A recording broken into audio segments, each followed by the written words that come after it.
जय हिंद, वंदे मातरम। प्यारे साथियों, आ चुके हैं एक और ज़बरदस्त नई वीडियो के साथ। कौन सी वीडियो है दोस्तों आपके लिए? यह है साथियों राजस्थान सरकारी छात्रावास एडमिशन 2024। जी हाँ साथियों, सरकारी छात्रावासों में यानी कि जो सरकारी हॉस्टल होते हैं उनमें एडमिशन शुरू हो चुके हैं। अगर आप भी कोई सरकारी हॉस्टल में एडमिशन लेना चाहते हैं तो आवेदन कर सकते हैं। जैसे अगर आप किसी भी स्कूल में पढ़ रहे हों, चाहे स्कूल सरकारी हो या प्राइवेट हो, तो भी आप कहीं बाहर पढ़ रहे हो तो भी आप अपने एडमिशन ले सकते हैं सरकारी हॉस्टल में। यदि आप कोई कॉलेज हो प्राइवेट या सरकारी, या आप कोचिंग कर रहे हो किसी भी, तो कोचिंग करने के लिए भी आप बाहर गए हुए हैं तो वहाँ भी आपको सरकारी हॉस्टल मिल सकता है जिसमें रहना खाना सब कुछ फ्री होता है। ठीक है साथियों, इसमें किसी भी प्रकार की कोई फीस नहीं ली जाती है। तो इसके आवेदन शुरू हो चुके हैं। कैसे करना है आपको इसमें आवेदन और इसकी लास्ट डेट क्या रहेगी, इसकी पात्रता शर्तें क्या हैं, ज़रूरी दस्तावेज क्या क्या चाहिए, सारी की सारी जानकारी आपको इस वीडियो में मिलने वाली है एकदम आसान और सरल भाषा में। तो अभी तक आप नहीं जुड़े हैं चैनल से तो फटाफट से ओमवीर रोजगार के यूट्यूब चैनल को सब्सक्राइब कर लीजिएगा, क्योंकि यहाँ पर आपको सभी सरकारी भर्तियों की जानकारी दी जाती है। चलो शुरू करते हैं। नमस्कार साथियों, मैं राजेश गुजर स्वागत करता हूं आप सभी प्यारे साथियों का ओमवीर रोजगार के यूट्यूब चैनल में। आओ जी फटाफट से इसकी जानकारी को समझ लेते हैं और जो ताज़ा खबर आई है एडमिशन को लेकर के, उस खबर को भी हम अच्छी प्रकार से समझने वाले हैं। स्क्रीन के ऊपर ही आपको सारी चीज़ें क्लियर कर देंगे। ठीक है साहब, आ जाओ इसको पढ़ लेते हैं, एक बार समझ लेते हैं।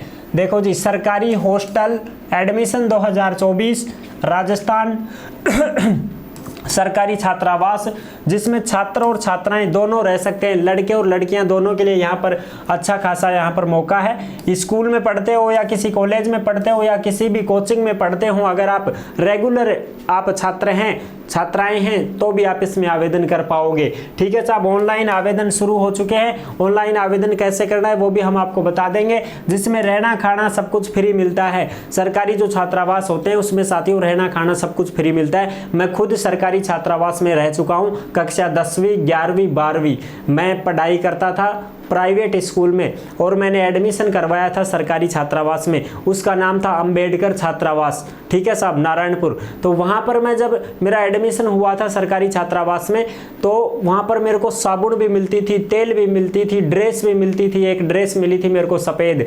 ठीक है, उसमें साथियों क्या होता है, हाजिरी होती है एक प्रकार से। तो अपना साबुन वाबुन आता है, तौलिया भी आता है उसमें। ठीक है, साबुन तेल सब कुछ, सब्जी वगैरह रोटी वगैरह सब कुछ वहीं पर आपको मिलती है। रहने की पूरी सुविधा दी जाती है, खाने की पूरी सुविधा दी जाती है। हम कम से कम 20-25 बच्चे रहते थे उस छात्रावास में, तो वहाँ पर पूरी सुविधाएं होती हैं, घर की तरह रहते हैं, कोई दिक्कत नहीं है साहब। अच्छा साहब, और उनमें वो भी होते हैं छात्रावास अधीक्षक जो होते हैं वो रहते हैं उसमें। ठीक है साहब, छात्रावास अधीक्षक होते हैं वो रहते हैं, वो ही आपकी केयर करते हैं, वो ही आपको थोड़ा सा मेंटेन करते हैं, मतलब भाई समय से उठो, समय से खाओ पियो। ठीक है, जो भी चीज़ें हैं। ठीक है साहब, बाकी रहना अपने अपने तरीके से ही है, वहाँ पर कोई ज़्यादा आपको लोड नहीं देगा। ठीक है साहब, अब आगे बात करते हैं इसकी पूरी जानकारी की।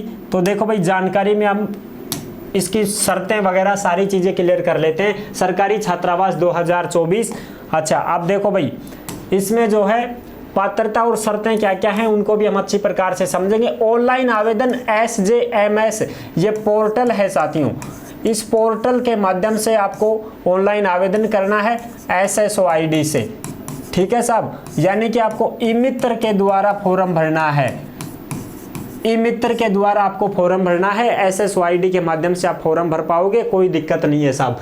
ठीक है, जिसमें स्कूल कॉलेज कोचिंग के नियमित अभ्यर्थी अगर आप हैं तो आप इसमें एडमिशन ले सकते हैं। ठीक है, लेकिन घर से दूरी होनी चाहिए कम से कम 5 किलोमीटर। ठीक है, आपके घर से दूरी होनी चाहिए 5 किलोमीटर, तब जाके आपका एडमिशन होगा। ऐसे नहीं है कि साहब मैं तो मेरे गाँव में तो थोड़ी दूरी पर छात्रावास है, 1 किलोमीटर 2 किलोमीटर में ही, तो क्या मेरा एडमिशन हो जाएगा? नहीं भैया, कम से कम 4-5 किलोमीटर की तो दूरी होनी चाहिए, तब जाके आपका एडमिशन होगा। फिर भी अगर आपको कोई भ्रम है तो आप अपने छात्रावास में जाकर के थोड़ी बात कर सकते हैं, वो आपको बता देंगे। ठीक है, 3 किलोमीटर भी अगर आप हैं तो उनसे एक बार जरूर बात कर लें। अगर आपका एडमिशन हो जाता है तो बहुत अच्छी बात है। ठीक है जी, अब इसमें दस्तावेज क्या क्या लगते हैं पूरी चीजें समझेंगे। फिर भी आपके मन में कोई डाउट है, कोई शंका संकोच है तो आप कमेंट कर दीजिएगा, हम आपका जवाब जरूर देंगे। क्योंकि साथियों मैं सरकारी छात्रावास में रह चुका हूं, मेरे को सारी चीजें पता है इनकी। ठीक है, तेल भी बढ़िया वाला मिलता था। सरसों को सुना हो एक बार, डिब्बी वाली अलग ही वो खुशबूदार तेल दिया जाता था, साबुन मिलती थी लाइफ बॉय, तौलिया भी मिलता था, खाना भी मिलता था, रोटी सब्जी भी खाते थे, सब कुछ ही मिलता था उसमें, ठीक है। और पोए भी मिलते थे सुबह सुबह नाश्ते में, दूध और पोया, वो खाकर फिर स्कूल जाए जब मैं सुबह सुबह दूध लेता, पोया लेता और उनने खा के नाश्ता होगो भाई अब चालो स्कूल। फिर जैसे ही मैं छुट्टी में आता तो मेरी रोटी राटी तैयार रहती थी, क्योंकि मेरे जो दोस्त थे वो तैयार रखते थे, हाँ भाई राजेश खा ले रोटी, ठीक है साहब। फिर हम घूमने जाया करते थे, बाजारों में घूमते थे शाम को, फिर आते थे, फिर स्कूल का काम वगैरह करते थे आराम से। मंदिर था वहाँ भी जाते थे धूप बत्ती करने के लिए, बहुत अच्छा मन लगता था।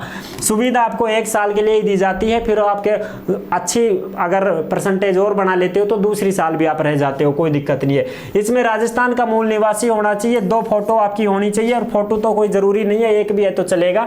पिछली कक्षा में कम से कम 40-50% आपकी बनी हो, और आधार कार्ड, जन आधार कार्ड, मूल जाति, आयकर भी आपका बनेगा, जो आयकर आप बनवा लेना। प्रथम प्राथमिकता बीपीएल परिवार के कैंडिडेट को मिलेगी साथियों, जो बीपीएल का होगा उसको पहले प्राथमिकता दी जाएगी, ठीक है जी। अब अगली हम बात करते हैं, देखो नोटिफिकेशन की। ये लो साहब नोटिफिकेशन रहे तुम्हारे, यानी कि खबर है ये दोस्तों। ये खबर आपको कहां पर मिलेंगी? ये खबर साथियों आपको मिल जाएंगी ओमवीर रोजगार के टेलीग्राम को ज्वाइन कर लीजिएगा। टेलीग्राम के ऊपर जो भी खबरें होती हैं वो सीधी की सीधी टेलीग्राम पर डाल दी जाती हैं, तो आप सभी साथी टेलीग्राम से अवश्य जुड़ जाएं, क्योंकि वहीं पर आपको प्रूफ मिलता है, ठीक है साहब। अब आ जाओ इनकी बात कर लें, खबर की अच्छी प्रकार से समझ लें इनने। देखो ये है 15 अगस्त की खबर है। छात्रावासों में ऑनलाइन आवेदन की अंतिम तिथि 28 अगस्त है साथियों। 28 अगस्त से पहले आप आवेदन कर सकते हैं।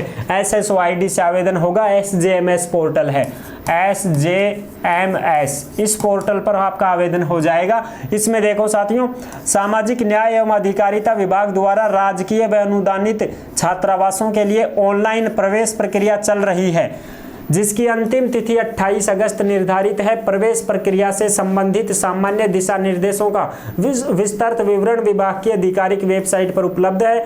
विभागीय छात्रावासों में प्रवेश के लिए ऑनलाइन आवेदन SSOID पर प्रवेश पोर्टल SJMS के माध्यम से आमंत्रित किए जा रहे हैं। एक विद्यार्थी ऑनलाइन आवेदन पत्र में अधिकतम 3 छात्रावासों का चयन कर सकता है, यानी कि साथियों आप ज्यादा से ज्यादा 3 छात्रावास भर सकते हो, कि भाई एक तो मेरे नज़दीक है ये वाला भर देता हूँ, एक थोड़ा सा दूर है वो भर देता हूँ, तीसरा फिर और थोड़ा दूर है वो भर देता हूँ। तो जो मेरा जो नंबर आया था वो मैं जैसे अपने ननियाल में पढ़ा था भाई मैं, तो ननियाल में ही मेरा छात्रावास था, वहीं पर नारायणपुरी, तो वो तो मेरे को मिल गया था, क्योंकि घर से तो कम से कम 25-30 किलोमीटर दूर था ना मैं, इस वजह से। अच्छा साहब आगे देखते हैं। पूर्व में प्रवेशित उत्तीर्ण विद्यार्थी अगर इस वर्ष भी प्रवेश लेना चाहते हैं तो उनका नवीनीकरण छात्रावास अधीक्षक द्वारा किया जाएगा। जैसे मान लो कोई पिछला जो कैंडिडेट है वो रह रहा है, तो उसको दोबारा से भी एक बार नवीनीकरण करवाना पड़ता है, वो आपका जो छात्रावास अधीक्षक रहता है ना वो ही कर देता है आपका, फिर आप उस साल भी रह जाते हो। मैंने लगातार 3 साल तक वहां पर सुविधा ली थी। 10वीं में एडमिशन हुआ, फिर 11वीं भी मेरी वहीं हुई, फिर 12वीं भी हुई थी, 3 साल तक मैं वहीं पर रहा था, ठीक है साहब। अब देखो इसमें विद्यालय स्तरीय बालिका छात्रावास में स्वीकृत क्षमता के अनुरूप स्थान रिक्त रहने पर महाविद्यालय स्तरीय छात्राओं को प्राथमिकता दी जाएगी, यानी कि सबसे पहले तो स्कूल के बच्चों को लिया जाएगा, फिर जैसे मान लो सीट खाली रह जाती है तो फिर उसमें कॉलेज वालों को लिया जाएगा, और फिर भी अगर सीट खाली रह जाती है तो फिर कोचिंग वालों का नंबर आएगा, अन्यथा कोचिंग वालों का नंबर नहीं आएगा साहब, ठीक है जी। अब देखो इसमें सीट खाली रहने पर JEE, NEET, RAS, IPS, IAS सहित अन्य प्रतियोगी परीक्षाओं में शामिल होने के लिए कोचिंग संस्थानों में अध्ययनरत छात्राओं को 1 वर्ष के लिए प्रवेश दिया जा सकेगा। सीधी बात मैंने बता दी, यही है, सबसे पहले स्कूल वाले, फिर कॉलेज वाले, फिर कोचिंग वाले, ठीक है। इसी प्रकार इसमें भी खबर है, एक विद्यार्थी को 3 छात्रावासों का विकल्प, अंतिम तिथि 28 अगस्त है साथियों, तो 28 अगस्त से पहले आप आवेदन कर सकते हैं, कोई दिक्कत नहीं है साथियों।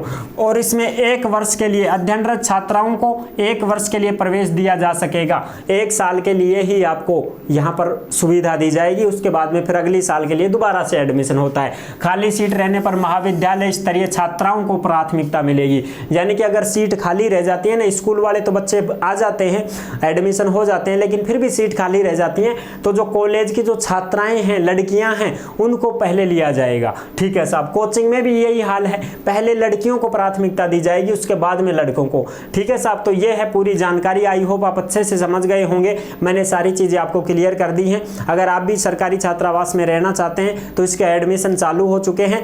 SJMS पोर्टल के माध्यम से आप आवेदन करवा सकते हैं, मित्र के माध्यम से फॉर्म भरवा सकते हैं। और अगर आप अपने नजदीकी किसी छात्रावास में जाना चाहते हैं तो एक बार उनसे मिल के बात कर लें, आपको सारी चीजें समझा देंगे। ठीक है, जरूरी दस्तावेज मैंने आपको बता दिए हैं, सारी चीजें मैंने दिखा दी हैं। यहाँ पर ये जो नोटिस हैं, ये जो खबर हैं, ये आपको टेलीग्राम पर मिल जाएंगी। टेलीग्राम पर आप आराम से पढ़ सकते हैं, देख सकते हैं, कोई दिक्कत नहीं है। ठीक है साहब, तो वीडियो पसंद आई है तो लाइक जरूर कर देना। चैनल पर पहली बार आए हैं तो विश्वास के साथ आप सब्सक्राइब कर सकते हैं, क्योंकि देश में जितनी भी भर्तियां निकलती हैं तमाम भर्तियों की जानकारी हम आपको देते रहते हैं और एकदम आसान और सरल भाषा में संपूर्ण जानकारी के साथ आपको समझाते रहते हैं। जुड़े रहने के लिए आपका बहुत बहुत धन्यवाद। फिर मिलूंगा एक और जबरदस्त ऐसे ही वीडियो के साथ। तब तक के लिए सभी प्यारे साथियों को जय हिंद, जय भारत।